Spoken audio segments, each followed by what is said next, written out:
Hoje nós vamos realizar uma sustentação oral. Vocês irão entender como funciona essa metodologia de análise.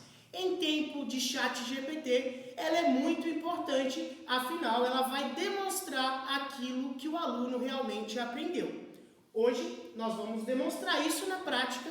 Eu tenho aqui comigo a minha aluna Ana, uma discente excelente, e nós vamos demonstrar como funciona essa metodologia avaliativa.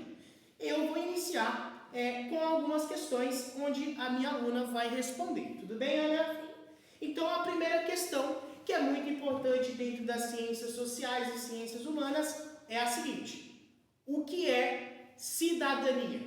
Bom, a cidadania é basicamente um conjunto que dá o direito, né, o conjunto de direitos que dá ao cidadão a possibilidade de poder participar ativamente da vida, da sociedade e do governo. O conceito da cidadania é basicamente o pertencimento ao cidadão sobre seus direitos e seus deveres, sendo eles civis, políticos e sociais, que são assegurados pela Constituição Federal. Perfeito, Ana. Ana, uma das questões muito importantes no ensino das ciências humanas é a DUT, que é a Declaração Universal dos Direitos Humanos. Fala para a gente qual é a importância da DUT. Bom, a DUT, ela é, como ele disse, a Declaração Universal dos Direitos Humanos, né? E ela é basicamente também dita, né, como a DUT, e ela é basicamente um documento que estabelece normas comuns de proteção sobre os direitos humanos, né, sobre os direitos e deveres do cidadão. A DUT, ela tem uma importância ao tentar promover e buscar acesso à educação, acesso à saúde e ao trabalho digno, né, do cidadão. Então, além de trazer a proteção dos direitos humanos, a DUT também ela tenta trazer a dignidade e a igualdade de todos os cidadãos. Perfeito. Outra pergunta muito importante, Ana, é sobre a cultura. O que é a cultura? Fala para a gente. Bom, a cultura ela é distinta, né? Elas são traços distintos, podendo ser espiritual, podendo ser afetivo, podendo ser material. Então, é tudo daquilo que a gente tem no nosso mundo, né? Ela traz o conhecimento pra gente de formas bem diferentes. Então, a cultura, ela é diferente na linguagem, na nossa religião, na forma como a pessoa crê em alguma coisa, na forma como a pessoa dança, na forma até mesmo como a pessoa comemora.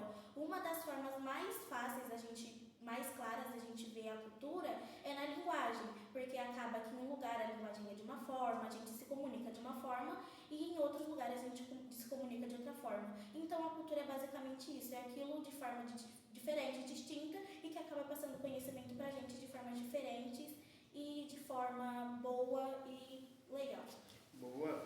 Ana, a gente tem um autor muito importante no ensino da ciência social, que é o Thomas Metchell. Ele vai falar que a cidadania ela é um status. A cidadania, na perspectiva desse autor, ela é um status. Explica pra gente esse conceito dele. Explica pra gente, por favor. Bom, Thomas Marshall ele acreditava que a cidadania não era aquilo que também é imposto pela DUT nem pela Constituição Federal, e sim algo do qual o indivíduo acreditava que era cidadania. E o status para ele era aquele reconhecimento do pertencimento do indivíduo perante a cidadania, que seriam seus direitos, né, e seus deveres civis, políticos, enfim.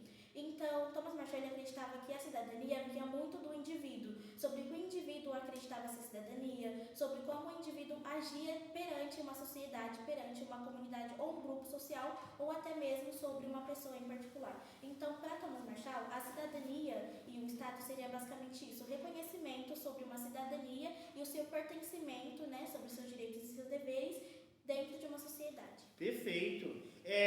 Agora a gente está chegando na nossa penúltima questão da nossa sustentação oral. Acredito que o pessoal, as pessoas que estão acompanhando essa sustentação oral pode perceber o quanto ela é importante, porque o aluno está ali demonstrando que ele realmente sabe, que ele realmente domina do assunto. É um ponto muito importante, como eu disse no início, em uma época onde as pessoas, os alunos, costumam colar, pegar respostas da internet e assim passar batido, né? Então aqui é um momento importante porque o aluno demonstra aquilo que ele aprendeu. Vamos para a nossa penúltima questão, que é: qual é a diferença entre ética e moral? Bom, vamos resumir um pouco sobre o que é cada um. Moral seria basicamente algo em sociedade, aquilo como a sociedade tem como costume, como hábito, como a sociedade age perante uma cultura daquele local ou daquela região, determinado tempo e determinada coisa. Já a ética, ela vem muito sobre o indivíduo, muito sobre o caráter daquela pessoa, sobre como ela vai agir, depois ela pensar, refletir e determinar o que é certo ou errado. Então a ética ela vem muito sobre o pensamento de uma pessoa e a forma como ela vai agir diante de uma sociedade ou um indivíduo, para que não afete e não aflige uma pessoa ou uma sociedade ou até mesmo um grupo social. E acaba que os dois se misturam porque a ética ela faz com que a moral não seja excluída e não seja afetada. Boa. Agora a última questão. Nós temos dentro da Escola de Frankfurt, que foi uma escola que se destacou dentro das ciências humanas, pensadores intelectuais. Um dos conceitos mais abordados por aquela escola filosófica é sobre a indústria cultural. O que é a indústria cultural, Ana? Bom, como dito, a cultura é aquilo que é diferente, aquilo que é distinto. Já a indústria cultural ela entra bastante falando sobre o capitalismo, onde é vendido a cultura através de filme, através de livro, através da televisão, através de músicas e danças e álbuns. Então a indústria cultural entra bastante sobre a venda da cultura, né? Sobre a nossa cultura, sobre a nossa dança, sobre a nossa religião, sobre a nossa vestimenta e ainda assim sobre a nossa comemoração. Então a indústria cultural é basicamente isso, a venda, né? O capitalismo agindo em cima da nossa cultura. Perfeito. Então a gente demonstrou aqui nesse sistema avaliativo, por meio da sustentação oral, o quanto ela é importante, uma vez que, como eu disse novamente, nós estamos vivendo na era tecnológica.